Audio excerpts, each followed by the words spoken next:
주일 오전 예배 때 시편을 살펴보고 있습니다. 오늘 본문은 시편 2편이 되겠습니다.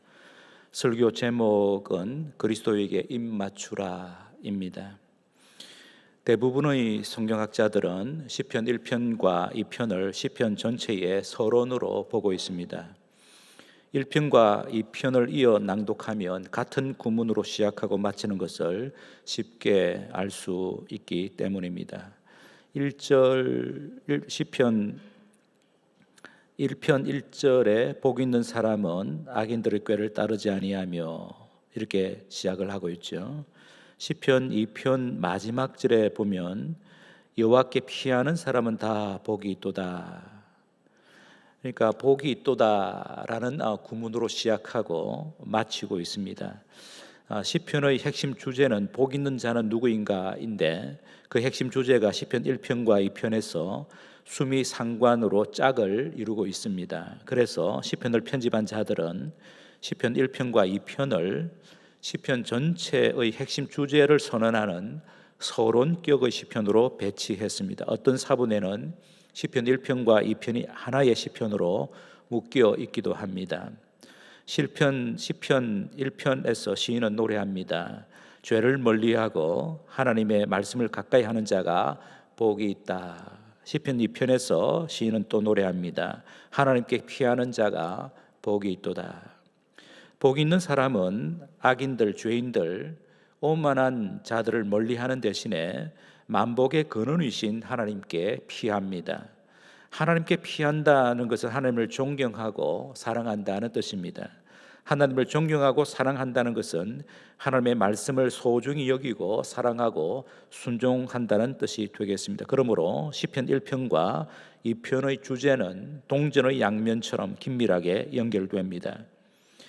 시인은 본 시편 2편을 시작하면서 하나님을 향해 반기를 드는 무리들의 계획과 말과 행동을 부각하고 있습니다.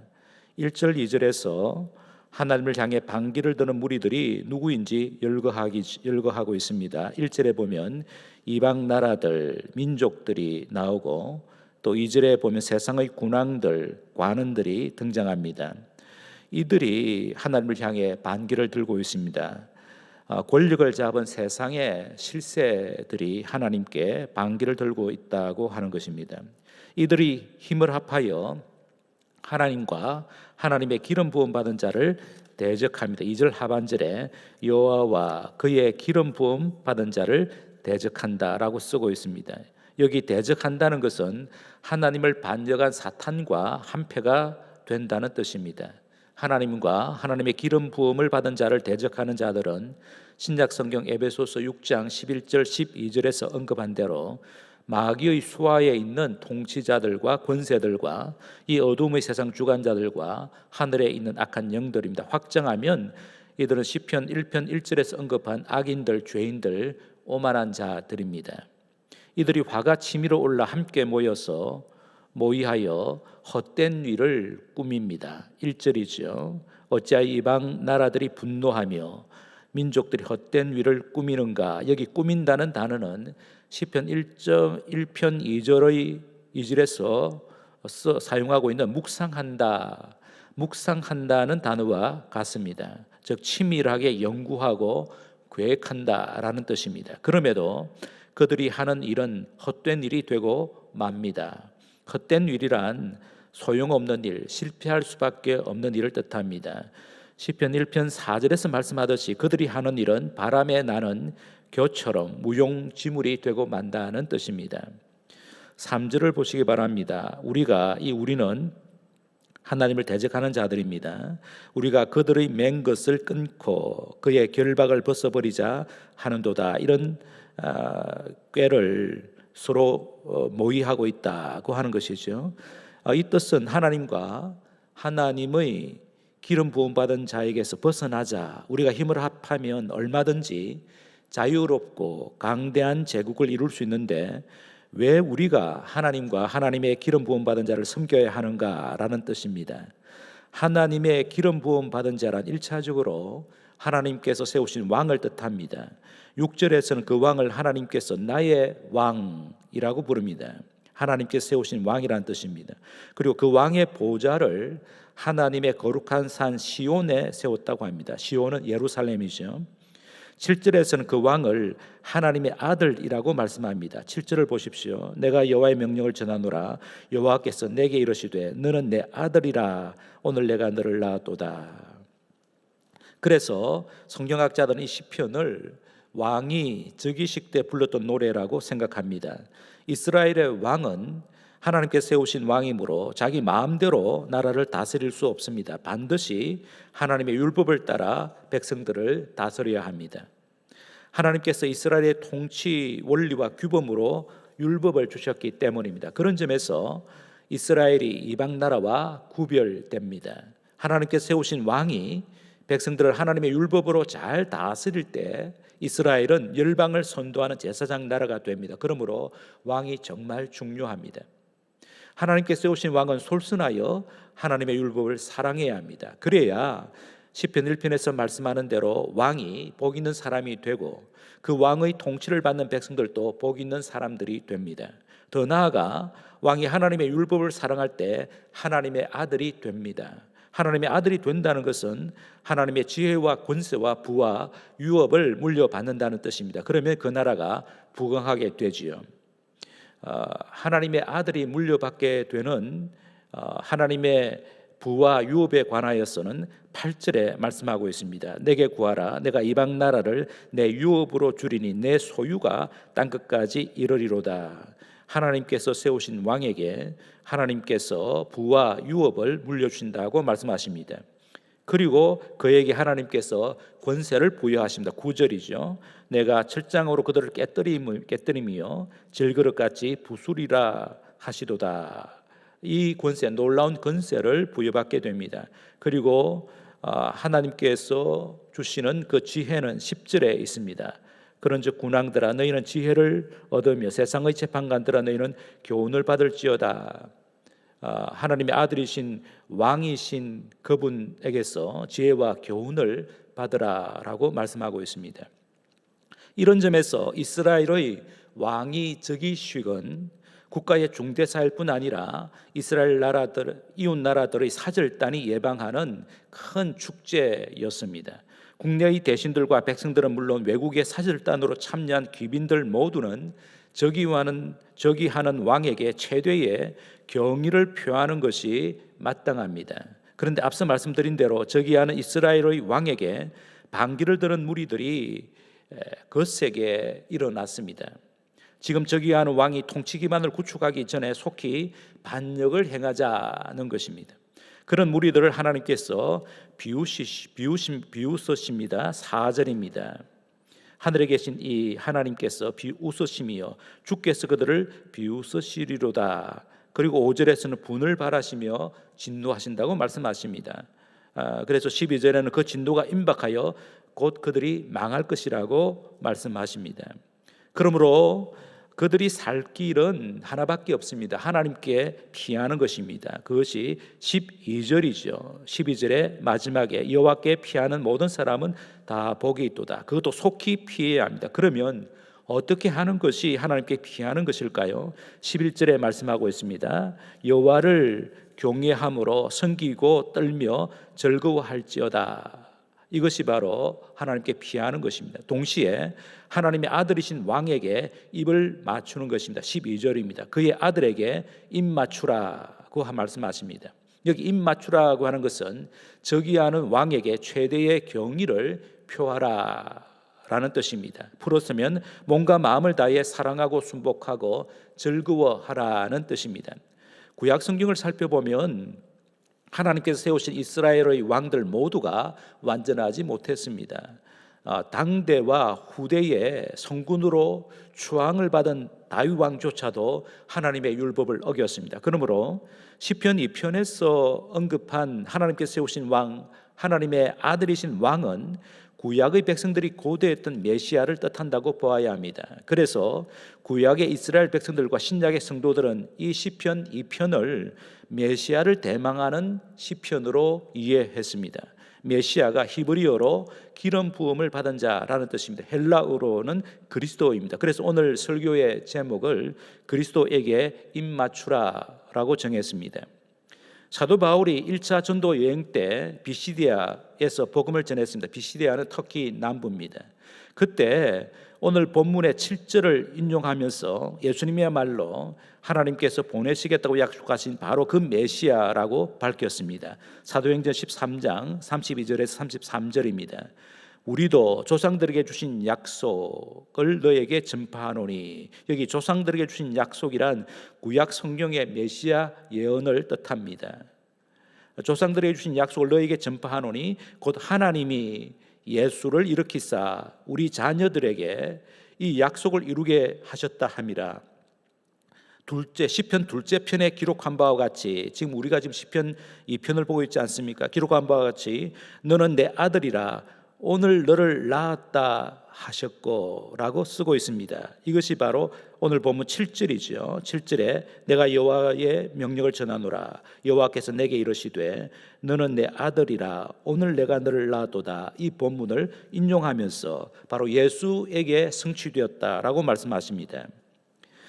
본문 9절 보시면 너가 칠장으로 그들을 깨뜨리며 질그릇같이 부수리로다 하시도다. 이 말씀은 요한계시록에 인용되고 있습니다. 요한계시록 2장 26절에서 27절입니다.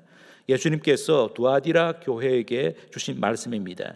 이기는 자와 끝까지 내 일을 지키는 그에게, 이 교회 사자 또는 교회 일꾼입니다. 그에게 만국을 다스리는 권세를 주리니 그가 철장을 가지고 그들을 다스려 질그릇 깨뜨리는 것과 같이 하리라. 나도 내 아버지께 받은 것이 그러하니라. 여기 나가 예수 그리스도이십니다. 예수 그리스도께서 가지신 권세가 철장의 권세를 가졌다. 그래서 이방 나라들을 깨뜨리고 질그릇같이 부수는 그런 권세를 갖고 계신다라는 뜻이 됩니다.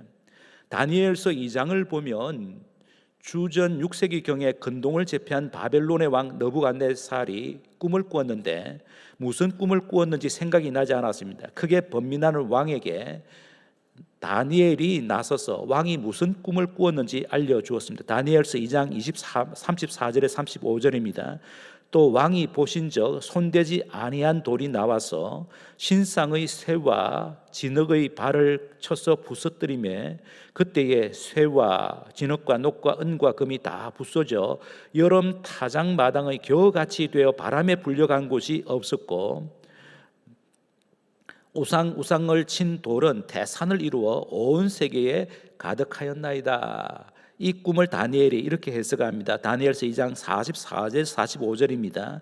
이 여러 왕들의 시대에 하늘의 하나님이 한 나라를 세우시리니, 하나님의 나라입니다. 세우시리니 이것은 영원히 망하지도 아니할 것이요 그 국권이 다른 백성에게로 돌아가지도 아니할 것이요 도리어 이 모든 나라를 쳐서 멸망시키고 영원히 설 것이라. 손대지 아니한 돌이 산에서 나와서 쇠와 녹과 진흙과 은과 금을 부서뜨린 것을 왕께서 보신 것은 크신 하나님이 장래 일을 왕께 알게 하신 것이라. 이 꿈은 참되고 이 해석은 확실하니이다 라고 해석합니다. 곧 역사의 무대에 나타날 손대지 아니한 돌은 메시아를 가리킵니다. 그 메시아로 인해 하나님과 메시아를 대적하는 나라들이 무너질 것이며 대신에 하나님과 메시아를 경외하는 백성들로 인하여 하나님의 나라가 왕승해질 것이라는 예언입니다. 그 예언대로 오신 메시아가 바로 예수 그리스도이십니다. 그러므로 신구약 성경이 증언하는 바대로 시편 2편에 소개한 하나님의 아들이신 왕은 예수 그리스도이십니다. 예수 그리스도야말로 만왕의 왕이며 만주의 주이십니다. 그러므로 예수 그리스도에게 입을 맞추는 자가 복이 있습니다. 예수 그리스도에게 입을 맞춘다는 것은 앞서 말씀드린 대로 예수 그리스도에게 최대의 경의와 사랑을 바친다, 충성을 맹세한다는 뜻입니다. 왜 그리해야 합니까? 예수 그리스도께서 먼저 우리를 사랑하셨기 때문입니다. 로마서 5장 6절, 8절, 10절입니다. 우리가 아직 연약할 때에 기약대로 그리스도께서 경건하지 않은 자를 위하여 죽으셨도다. 우리가 아직 죄인 되었을 때에 그리스도께서 우리를 위하여 죽으심으로 하나님께서 우리에 대한 자기의 사랑을 확증하셨느니라. 곧 우리가 원수 되었을 때에 그의 아들의 죽으심으로 말미암아 하나님과 화목하게 되었은즉 화목하게 된 자로서는 또 그의 살아나심으로 말미암아 구원을 받을 것이니라. 예수 그리스도를 통하여 드러내신 하나님의 사랑, 또 예수 그리스도의 사랑은 영원합니다. 불변합니다. 그러므로 우리 죄인들을 살리시려고 대신 죽으신 예수 그리스도를 우리가 사랑해야 하는 것은 당연하지 않겠습니까? 요한복음 15장에 기록된 포도나무와 가지 비유에서 예수님께서 말씀하신 것처럼 예수님의 사랑 안에 거해야 합니다. 예수님의 사랑 안에 거한다는 것은 예수님의 사랑을 신뢰하고 감사하고 즐거워한다는 뜻입니다. 그리고 만나는 사람들에게 예수님의 사랑을 간증하고 선포한다는 뜻도 내포되어 있습니다. 그러면 구체적으로 어떻게 하는 것이 예수님을 사랑하는 것일까요? 시편 1편과 관련하여 적용한다면 하나님의 말씀을 사랑하는 것입니다.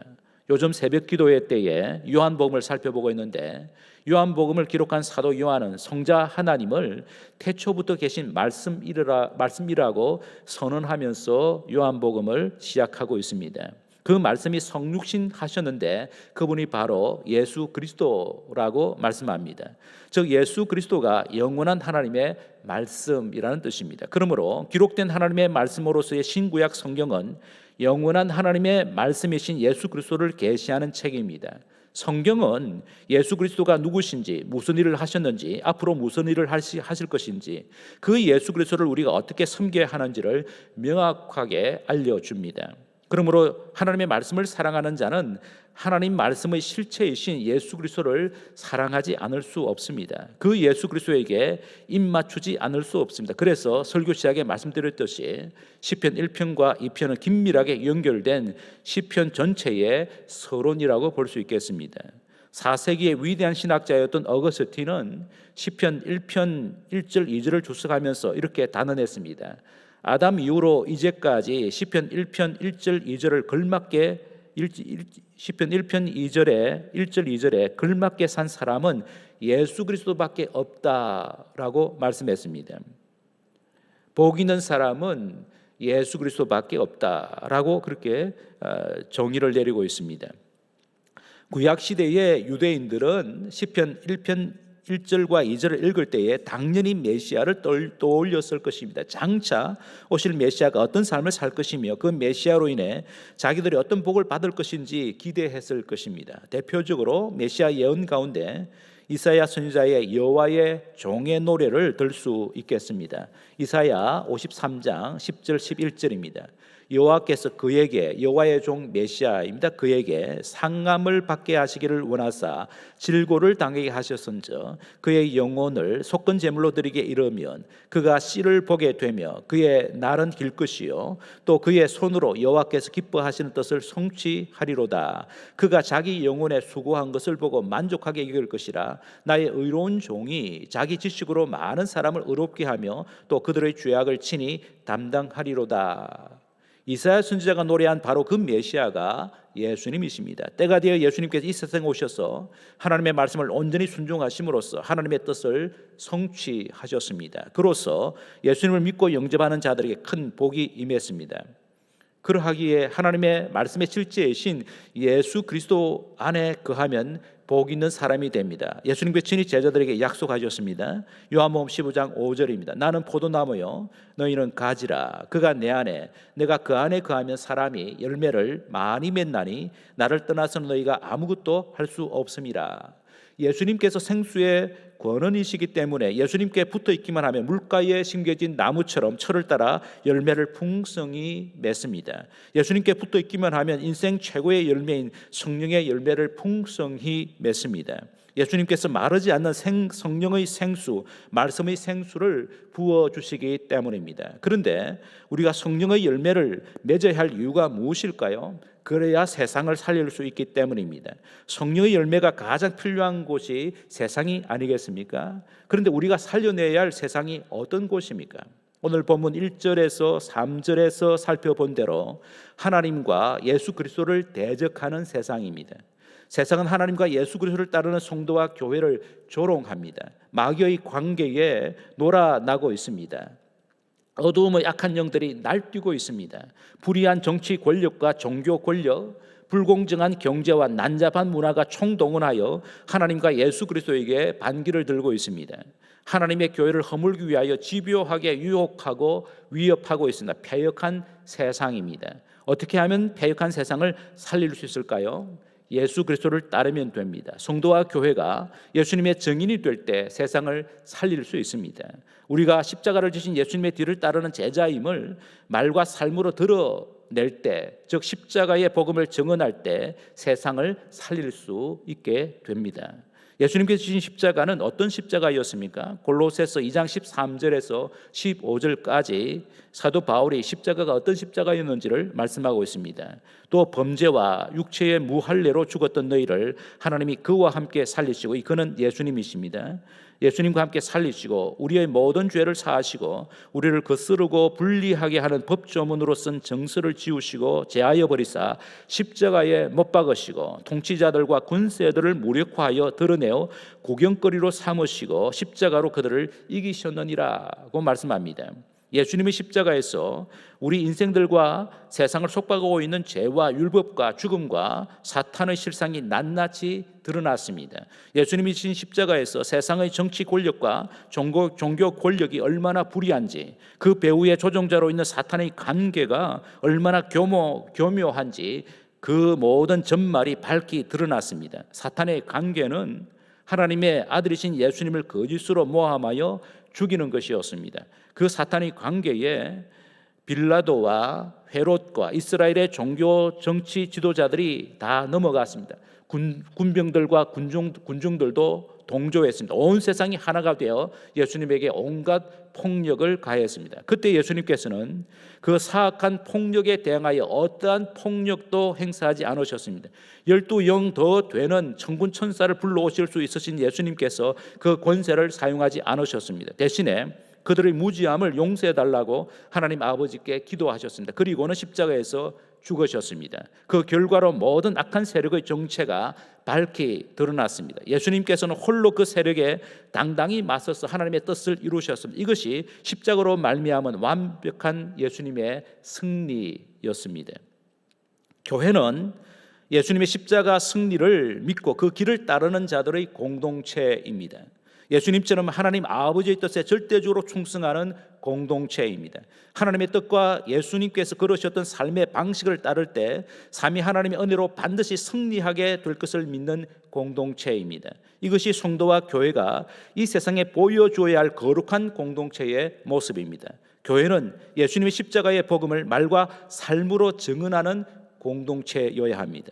사도행전 4장을 보면 예수님이 십자가의 복음을 전하던 베드로와 요한이 감옥에 갇혔다가 풀려 나와서 교회의 모임에 참석합니다. 거기서 그들은 합심하여 기도하였는데 오늘 우리가 살펴본 시편 2편을 인용하여 기도했습니다. 사도행전 4장 25절에서 31절입니다. 또 주의 종 우리 조상 다윗의 입을 통하여 시편 2편을 다윗의 시로 보고 있습니다. 다윗의 입을 통하여 성령으로 말씀하시기를 어찌하여 열방이 분노하며, 지금 시편 2편 1절 2절을 지금 인용합니다. 어찌하여 열방이 분노하며 족속들이 헛살을 경영하였는고 세상의 군왕들이 나서며 관리들이 함께 모여 주와 그의 그리스도를 대적하도다 하신 이로소이다. 과연 헤롯과 본디오 빌라도는 이방인과 이스라엘 백성과 합세하여 하나님께서 기름 부으신 거룩한 종 예수를 거슬러 하나님의 권능과 뜻대로 이루리고 예정하신 그것을 행하려고 이 성에 모였나이다. 주여 이제도 그들의 위와 밤을 굽어 보시옵고 또 종들로 하여금 담대히 하나님의 말씀을 전하게 하여 주시오며 손을 내밀어 병을 낫게 하시옵고 표적과 기사가 거룩한 종 예수의 이름으로 이루어지게 하옵소서 하더라. 빌기를 다함에 모인 곳이 진동하더니 우리가 다 성령이 충만하여 담대히 하나님의 말씀을 전하니라. 그로써 예루살렘 교회가 더 크게 부흥했습니다. 사도행전 4장 32절 믿는 무리가 한 마음과 한 뜻이 되어 모든 물건을 서로 통용하고 자기 재물을 조금이라도 자기 것이라고 하는 이가 하나도 없더라. 사도행전 5장 14절에 16절 믿고 주께로 나오는 자가 더 많으니 남녀의 큰 물이 있더라. 심지어 병든 사람을 메고 거리에 나가 침대와 요 위에 누이고 베드로가 지날 때에 혹 그의 그림자라도 누구에게 덮일까 바라고 예루살렘 부근의 수많은 사람들도 모여 병든 사람과 더러운 귀신에게 괴로움을 받는 사람들을 데리고 와서 다 나음을 얻으니라. 이처럼 십자가의 공동체인 교회가 예수님처럼 기도하고 예수님을 살 때 세상을 살리는 공동체가 되는 것이죠. 그러나 세상의 끝날이 다가오면 올수록 그리스도와 교회를 대적하는 이들이 더욱 거세게 일어날 것이라고 예수님께서 예고하셨습니다. 마태복음 24장 9절에서 13절입니다. 그때에 세상 끝날입니다. 그때에 사람들이 너희를, 예수님의 제자들과 교회를 말하며 너희를 환난에 넘겨 주겠으며 너희를 죽이리니 너희가 내 이름 때문에 모든 민족에게 미움을 받으리라. 그때에 많은 사람이 실족하게 되어 서로 잡아주고 서로 미워하겠으며 거짓 선지자가 많이 일어나 많은 사람을 미혹하겠으며 불법이 성함으로 많은 사람의 사랑이 식어지리라. 그러나 끝까지 견디는 자는 구원을 얻으리라. 어떻게 하면 끝까지 견딜 수 있을까요? 오늘 본문의 마지막 말씀처럼 하나님께 피하면 됩니다. 하나님께 피한다는 것은 예수님께 입을 맞추는 것이죠. 예수님께 입을 맞춘다는 것은 예수님께 최대의 경의를 표하는 것입니다. 예수님의 표현대로 하면 예수님의 사랑 안에 거하는 것입니다. 예수님의 사랑을 신뢰하고 즐거워하고 감사하는 것이죠. 더 나아가 예수님을 최고로 사랑하겠다, 예수님처럼 생각하고 말하고 행동하겠다, 예수님처럼 기도하고 예수님처럼 살겠다고 다짐하는 것입니다. 그리고 그 다짐대로 실천하는 것이죠. 그러면 하나님께서 책임지십니다. 하나님의 풍성한 복을 누리고 나누게 됩니다. 복된 사람이 되는 것이죠. 하나님께 피하면 어떤 복을 누릴까요? 시편 5편 11절 12절에서 잘 말씀하고 있습니다. 그러나 주께 피하는 모든 사람은 다 기뻐하며 주의 보호로 말미암아 영원히 기뻐 외치고 주의 이름을 사랑하는 자들은 주를 즐거워하리이다. 여호와여, 주는 의인에게 복을 주시고 방패로 함같이 은혜로 그를 호위하시리이다. 행복한 인생이 된다. 하나님의 보호를 받는 인생이 된다. 복된 인생이 된다라고 말씀하고 있습니다. 주께 피하는 자가 주의 이름을 사랑하는 자이며 의인입니다. 예수님께 입을 맞추는 자이죠. 예수님께 입을 맞추는 자는 예수님의 사랑 아래 거하는 자입니다. 하나님의 아들이시요 만왕의 왕이신 예수님의 사랑 안에 거하시는 저와 여러분 되시기를 주님의 이름으로 축복합니다.